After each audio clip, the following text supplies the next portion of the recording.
দিনটি ছিল আমার ফার্স্ট অ্যানিভার্সারি, কিন্তু অসুস্থ থাকায় সব রকমের প্রোগ্রাম ক্যান্সেল করে ঘরেই বসেছিলাম। কিন্তু মনটা খুবই খারাপ লাগছিল, তাই ভাবলাম আজকের দিনে একটু শাড়ি পরে নেই। আসলে ঘরে তো তেমন শাড়ি পরা হয় না, কিন্তু এই বিশেষ দিনে শাড়ি পরলে কিন্তু মন্দ হয় না, তাই একটা শাড়ি পরে নিলাম। যাই হোক, তারপরে চলে এলাম রান্না করতে। শরীর যতই খারাপ হোক, পেট তো আর না খেয়ে থাকবে না, তাই পেটকে একটু খাবার দিতে চলে এলাম রান্নাঘরে এসে আর তেমন কিছুই রান্না করতে ইচ্ছা করছিল না।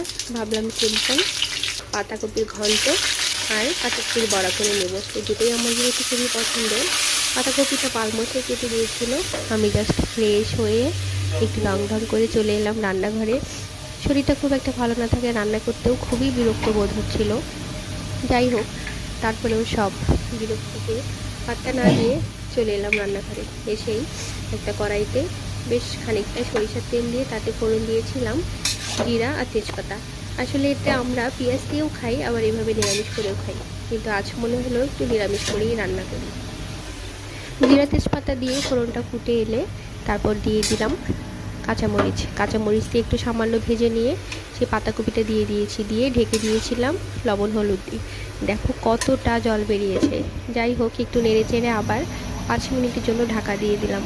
আর আমার গলাটা খুবই খুসখুস করছিল, আমার খুবই শ্বাসকষ্টের সমস্যা যাচ্ছে কয়েকদিন থেকে, তাই একটু আদা দিয়ে লাল চা করে নিলাম। লাল চা করে নিয়ে এই যে রান্না করতে করতে একটু চা খেয়ে নিলাম। যাই হোক, প্রায় মিনিট 10 পরে আমার রান্নাটার প্রায় হয়ে এসছে। এবার এটাকে ভাজার পালা। জলটা অনেকটাই শুকিয়ে এসছে, জাস্ট এবার মিনিট 5 মতো ভেজে নিলেই হয়ে যাবে আমার পাতাকপিটা। তো এইভাবে আস্তে করে মিনিট 5 মতো ভাজতে শুরু করলাম পাতাকপিটা। আর ভাবলাম বসে না থেকে আর একটা চুলোয় ভাত বসিয়ে দিই, তাই আর একটা চুলোয় ভাত বসিয়ে দিলাম। তো আমার পাতাকপিটা প্রায় ভাজা হয়ে এসছে। এবার এটাতে শেষে একটা স্পেশাল মশলা অ্যাড করব। এটা হলো একটা বাটিতে আমি সামান্য 1 চামচের মতো নিয়েছি চালের গুঁড়া, হাফ চামচের মতো গরম মশলার গুঁড়ো আর 1 চামচের মতো চিনি। এটা দিয়ে সে বাঁধাকপিটার উপর দিয়ে ইনস্ট্যান্ট খুব ভালোভাবে নাড়ব। আসলে এটা দিলে বাঁধাকপিটা একদম সুন্দর হয় খেতে, বাইন্ডিংটা সুন্দর হয়।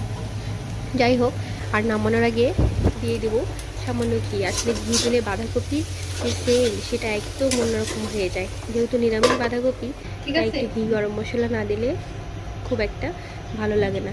আর এই দুটো অ্যাড করলে স্বাদ যেন মনে হয় অনেকটাই বেড়ে যায়। যাই হোক, এরপরে বাঁধাকপির পাকোড়াটা করব। সেজন্যই বাঁধাকপিটাকে একটু লবণ দিয়ে মেখে রেখেছিলাম, এটাও নিরামিষ করেই করব, তাই এটাতে লবণ, হলুদ, চালের গুঁড়া, সামান্য ময়দা আর সামান্য চিনি আর